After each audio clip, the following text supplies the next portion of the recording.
have been nice to go to prom. Ils m'ont partagé des anecdotes. Why did you bring that up? They were teenagers when Hollywood put them in front of the entire world, and by their own admission, years later, it's still costing them something most of us never have to think about. No prom, no awkward, forgettable Tuesday afternoons, no room to mess up quietly, the way every other teenager on the planet gets to. In a new sit-down, Zendaya and Tom Holland finally said the quiet part out loud about what growing up on camera actually took from them and, just as surprisingly, what it's still taking from them today. Zendaya and Tom Holland have spent nearly their entire adult lives being watched. Zendaya stepped into the spotlight as a young teenager on Disney Channel, playing a character millions of kids grew up alongside. Tom Holland was cast in his first major film role before he'd even finished school, and a few years later stepped into one of the most scrutinized roles in modern movie history, Spider-Man. Between them, that's close to 3 decades of being recognized, photographed, and analyzed before either of them had really figured out who they were as people. Now, promoting their new Spider-Man film together, the two sat down for a conversation that quickly moved past the usual press tour small talk. Instead of another round of, "What was it like filming this scene?" the questions turned personal. What does it actually feel like to become an adult while millions of people are watching you do it? What do you lose along the way? And for most of the interview, neither of them dodged the question, even when the honest answer clearly wasn't the comfortable one. It's a rare enough shift that it's worth pointing out on its own. Most press tour sit-downs are built to move fast and stay light, precisely because neither the actors nor the studio wants a headline built around discomfort. This one leans into it anyway. The conversation opens with something deceptively simple, a question about what it was like starting so young. From there, it moves into darker territory. Most press interviews avoid entirely the bullying Tom says he faced as a boy for pursuing dance, years before Spider-Man made him a household name, and what he'd say now to any kid facing the same thing. That leads naturally into a bigger, harder question. Does the pressure of being publicly watched ever actually go away? Or do you just get better at carrying it? From there, the conversation shifts toward their work, specifically the character of MJ. What it's like playing the same role, opposite the same person, for nearly a decade, and how that role has changed as they've gotten older. It touches on the different worlds they now juggle at once, from Spider-Man to Dune, to prestige drama to their recent work together on a major historical epic, and how they avoid burning out while doing it. There's a lighter detour into what advice they've given each other over the years. And finally, the interview lands on the one question neither of them seems fully prepared for. What have they actually given up to get here? The most striking moment comes early, and it's Zendaya's.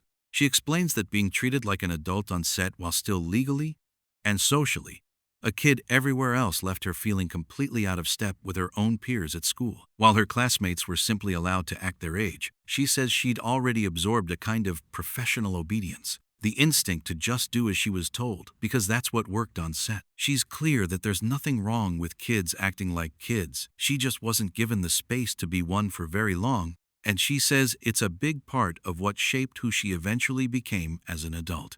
Tom's answer to the bullying question lands with just as much weight, maybe more, because of how honest it is. Instead of offering a tidy, inspirational soundbite for the cameras, he admits that blocking out critics is far easier said than done, and that it's something he and the people around him are still actively working through, not something that magically resolved the moment he became famous.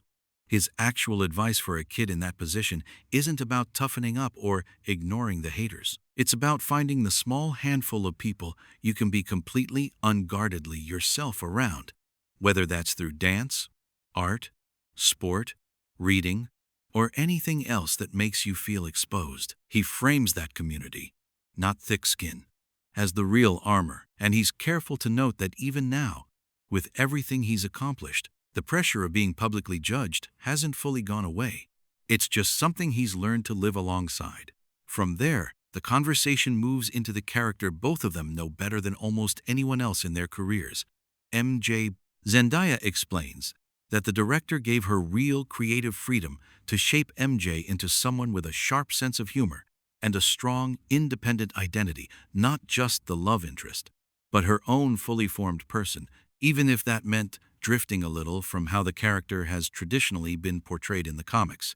What's unusual is how she describes revisiting the role after several years away from it. She talks about having to essentially rediscover MJ's specific brand of weirdness, working closely with a longtime collaborator and friend to sharpen the character's edges again after time had softened them. It's a rare glimpse into how much deliberate, ongoing craft goes into a role fans often assume just comes naturally to an actor who's played it for years. Both actors also reflect on what it means to live with the same character for this long. Zendaya points out how unusual it is in this industry to spend the better part of a decade with one role, watching it evolve alongside you and alongside the fans who've grown attached to it.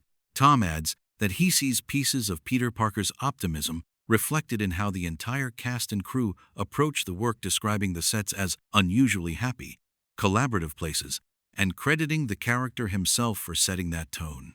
Tom, meanwhile, opens up about the logistics of balancing wildly different worlds, jumping between the emotional intensity of Spider-Man, the scale of a film like Dune, and prestige television drama, sometimes within the same year. He credits the people he works with, not some secret productivity system, for keeping him from burning out, describing the crews he's built relationships with over the years as something close to a second family. He even describes showing up to a Dune set on his own personal time, just to watch a massive sequence being filmed in the cold, purely because he didn't want to miss it. It's a small detail, but it says a lot.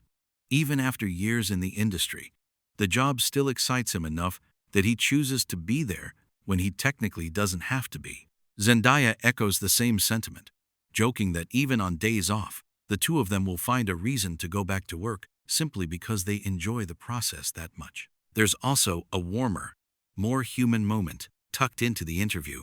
Both actors recall a family member being present on set during an emotionally heavy scene, watching from just off camera, visibly moved by what she was seeing, and asking, with total sincerity, what exactly they were filming that day before quietly bracing herself for it. It's a small detail, but it reframes a professional film shoot as something closer to a family event, and it's one of the few moments in the conversation where both of them are laughing instead of reflecting. Asked what they've learned from each other, Zendaya credits Tom with being far better at setting and holding boundaries, something she admits she still struggles with, often smoothing things over instead of drawing a firm line. Tom, in turn, keeps his answer to the same question mostly to himself, joking that some advice is better left private, which gets one of the biggest laughs of the entire interview. Then comes the harder question: sacrifice. Tom visibly struggles to answer.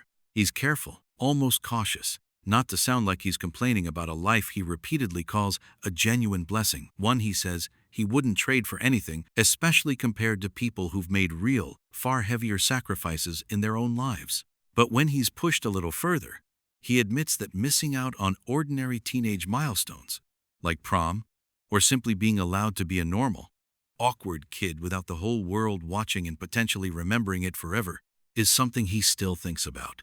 It's not framed as regret exactly. It's framed as a cost he's made peace with, but hasn't forgotten. Near the end, the two are asked what makes Spider-Man resonate across so many generations of fans, from kids watching today to adults who grew up with earlier versions of the character. Zendaya's answer is simple but pointed. He doesn't feel like a superhero so much as he feels like someone you actually know, the friend everyone wishes they had, someone who could plausibly be your brother or your cousin. That ordinariness, she suggests, is exactly what makes people feel like the character genuinely belongs to them, not just to a studio. Clips from the interview spread quickly online, with fans specifically zeroing in on two moments: Zendaya's comment about feeling forced to grow up around peers her own age, and Tom's admission that the pressure of fame never fully disappears, even after more than a decade in the spotlight. Commenters have repeatedly called it one of the more grounded, least rehearsed feeling answers either actor has given on a promotional press tour, with several noting how rare it is for a junket interview to sit with genuine discomfort instead of steering back toward a safe joke. Others have pointed to the smaller moments, the family member on set, the two of them teasing each other about boundaries, as proof that their on-screen chemistry carries over into something that feels real off-camera too. A number of fan edits have already stitched Zendaya's answer about growing up too fast, alongside Tom's prom comment, treating the two moments as a single emotional through line rather than two separate answers, which is part of why this interview has traveled further than a typical press tour clip usually does. What makes this conversation stand out isn't that it reveals some shocking new piece of information, it's the tone. Child actors and young public figures are rarely given room in press interviews to admit that fame is still hard, years or even decades into their careers. Most promotional appearances are built around polish and enthusiasm, not vulnerability, because the entire format exists to sell a movie, not to sit with discomfort. Here, both actors chose honesty over the safer, more rehearsed answer, and that choice is a big part of why the clip has resonated the way it has. It quietly pushes back against a very common assumption that once you make it, the pressure eases and the hard parts fade into the background. For an audience that's grown up on the mythology of overnight stardom, hearing two of the industry's most visible young stars admit they're still figuring this out in real time carries real weight. It's a reminder that behind the glossy version of fame most fans only see from a distance, there's an ordinary, unresolved cost that doesn't disappear just because the career takes off, and that even the people living the dream are still working out what it actually asks of them. It's also worth noting what this interview doesn't do. It doesn't ask either of them to perform gratitude on command, or to wrap the conversation up with a neat, inspirational bow. The discomfort is allowed to just sit there, unresolved, which is a big part of why it reads as authentic rather than staged. By the end of the sit-down, the two of them lighten things up with a quick, rapid-fire round favorite eras, superpowers, even football opinions, but it's clearly a deliberate release valve after everything that came before it, not a throwaway bit. Fame gave both of them a career most people only dream about: access, opportunity, and creative partnerships they clearly value and don't take for granted. But as this conversation makes clear, it also quietly took things they can't get back. There's no do-over on a missed prom. There's no blueprint for growing up while millions of people are watching every misstep in real time, ready to remember it forever. What stands out most isn't the sacrifice itself. It's that, after all these years, both of them are still willing to sit down in the middle of a press tour built for enthusiasm and admit it out loud instead of pretending it never cost them anything at all. So which part hit you the hardest, Zendaya talking about feeling out of step with her own friends, or Tom finally admitting what fame actually cost him? Drop your take in the comments below. And if you want more honest, unfiltered celebrity conversations like this one, hit subscribe, because this interview had even more they opened up about, and we're just getting started.